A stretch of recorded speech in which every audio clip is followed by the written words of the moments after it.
Hello, radiant souls. There are days when your body refuses to move. The alarm rings, sunlight fills your room, yet you remain frozen in bed. This is not laziness or weakness. It is carrying invisible weights that no one else can see.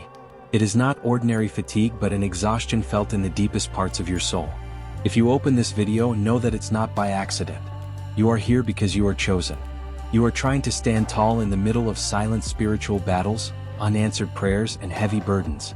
Your bed has become a battlefield, your room a cave of loneliness. But remember, even in this darkness, the presence of God is unshakable. He is right beside you. This moment is not your defeat. It is the preparation for a victory you cannot yet imagine. If you haven't subscribed yet, do it now because every video here is created specifically for your spiritual journey. And most importantly, comment the number 99 below. Spiritually, the number 99 declares the completion of your hidden battles, the end of your silent suffering, and the beginning of your resurrection. Are you ready? Because what you're about to hear will change everything. They see you lying still and assume you're resting. But they don't feel the collapse happening inside your soul, the weight pressing down on your chest before your eyes even open. They don't hear the voices echoing in your mind or see the invisible war raging under your blanket. Because the enemy has learned to attack silently. You are not lying there because you've given up. You are lying there because you're fighting to stay human. Every day, despite the part of you that wants to disappear, you keep holding on to life. And no one knows how many times you've rescued yourself in the dark, without applause, without witnesses, without reward. This is a silent war, a battle fought behind closed doors. A war that leaves no visible scars but shreds your soul from the inside. People offer you simple solutions: get up, shake it off, pray more. But they don't know that getting up feels like climbing a mountain without oxygen. That praying feels like whispering into an empty void. That shaking it off requires a strength you haven't had in weeks. Yet you've mastered the art of hiding it, smiling while screaming inside, showing up when you feel like collapsing, performing while wanting to disappear. What they call weakness, heaven calls resistance. What they call running away, heaven calls a battle. Because the chosen don't always fight with a sword. Sometimes the greatest weapon is choosing to live one more day, to take one more breath tomorrow, to refuse to answer when the darkness calls. And even when your body refuses to rise, your spirit refuses to die. Because victories are won even in stillness. Miracles are born from silence. If you're hearing this message, know that you've already survived nights that would have destroyed most people. But your journey isn't over. Because soon you'll realize, why is this battle so personal? What door is so dangerous that the enemy is trying this hard to keep you from it? And once you see that, you'll never look at your exhaustion the same way again. Keep watching. Something is coming. And it's not what you expect. They told you that if you truly had faith, you wouldn't feel like this. That if you really trusted God, you wouldn't feel so numb, so confused, so disconnected. They convinced you that spiritual strength means smiling in the storm, praying without pause, rising without hesitation. But that is not the truth. That is only a performance. What you are experiencing is not unbelief. It is evidence that you've been standing on the front lines of spiritual warfare for far too long without backup. God does not see your condition as defeat but as preparation for an even greater victory. Even the anointed grow weary. Even the steady ones break down. Even those marked by heaven cry silently in moments no one else sees. Remember Elijah? The prophet who called fire down from heaven, later hid in a cave begging God to take his life. Jeremiah wept so much they called him the weeping prophet. And yes, even Jesus, the Messiah himself, was so crushed under the weight of his mission in Gethsemane that his sweat turned to blood. So why do you believe your exhaustion disqualifies you from being chosen? Why do you think being tired means you are no longer called? Let's break this lie right now. Your exhaustion does not make you weak. It makes you real. It makes you human. It makes you honest before God. Because for so long you've held everything together, praying for others while no one prays for you, appearing strong for people who never carry you, answering calls, wiping tears, encouraging souls, while your own soul is unraveling. This is the secret exhaustion of the chosen. Not because you've failed, but because you carry a holy weight. Because the chosen are not only born with purpose, they are shaped under pressure. You have been stretched, drained, pushed to your limit. Not because you are weak, but because God entrusted you with what the average person could never carry. But now you need to hear this truth. You don't have to carry it alone. Even Jesus needed help to carry his cross. So why are you still silently suffering, trying to prove your strength? This exhaustion is not failure. It is an invitation. An invitation to slow down, to lay it down, to stop bleeding in secret while pretending you're fine in public. An invitation to crawl into the arms of the one who knows your weariness without condemning you. Because there is a rest the world cannot give. A peace that doesn't come from closing your eyes, but from placing the weight you were never meant to carry into his hands. And when you surrender, when you stop trying to prove your worth through performance, something inside you shifts. But don't confuse it. This change doesn't always come with fire falling from the sky. Sometimes it comes as a whisper, a sigh, in that sacred silence between collapse and resurrection.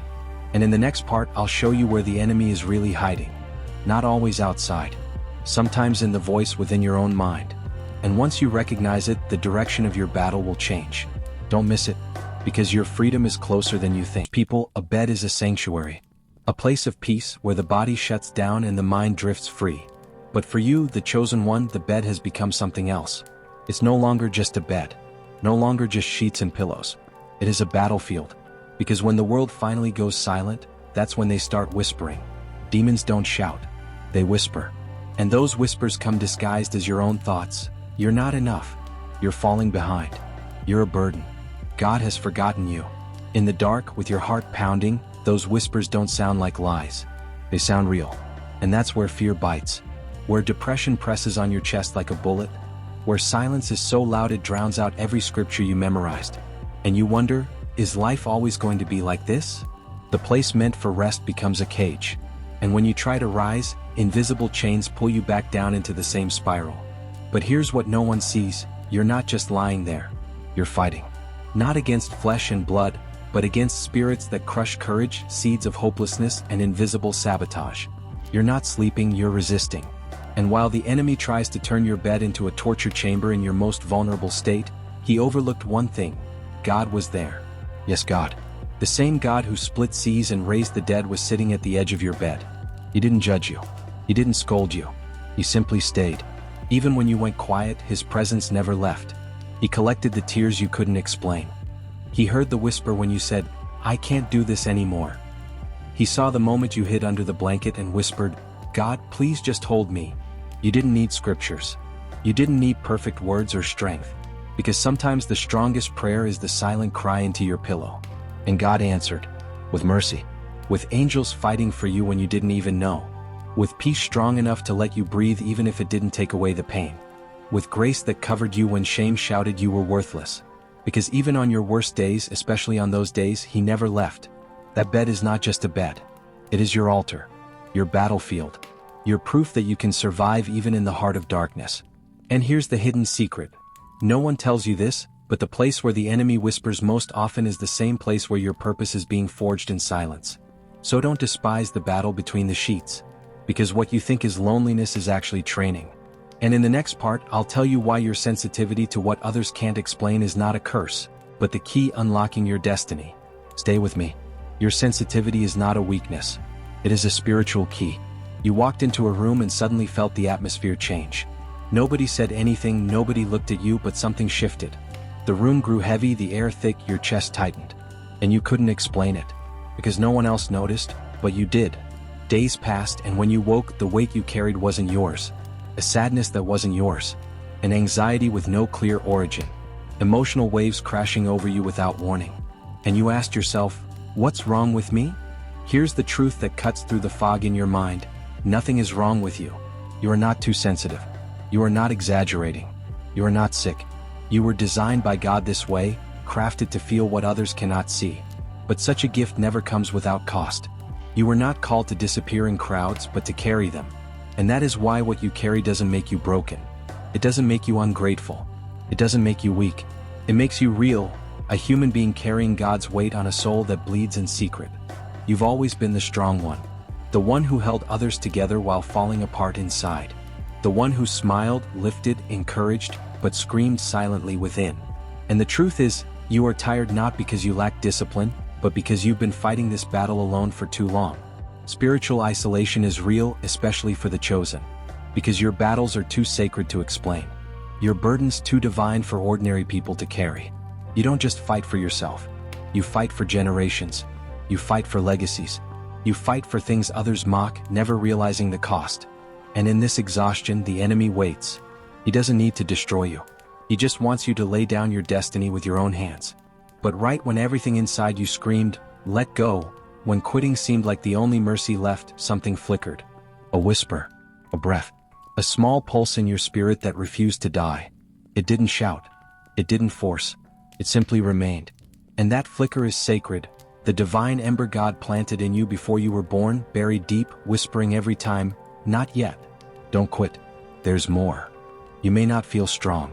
You may not feel holy. You may not even feel awake. But the fact that you're still here, still breathing, still listening to this message is proof your story isn't finished. You don't have to rise in perfection. You don't have to rise with answers. You don't even have to rise with energy. You just have to rise with willingness. Even if your hands tremble, even if your voice cracks, even if your eyes are swollen from crying all night, rise anyway. Because the enemy's greatest fear was never your fall. It was your comeback. He is terrified that you'll rise from the ashes with fire in your eyes and testimony in your mouth. That you'll return stronger, wiser, louder, and more dangerous to the kingdom of darkness than ever before. Yes, you thought of giving up. But what if I told you the very moment you almost let go was the moment right before everything began to shift?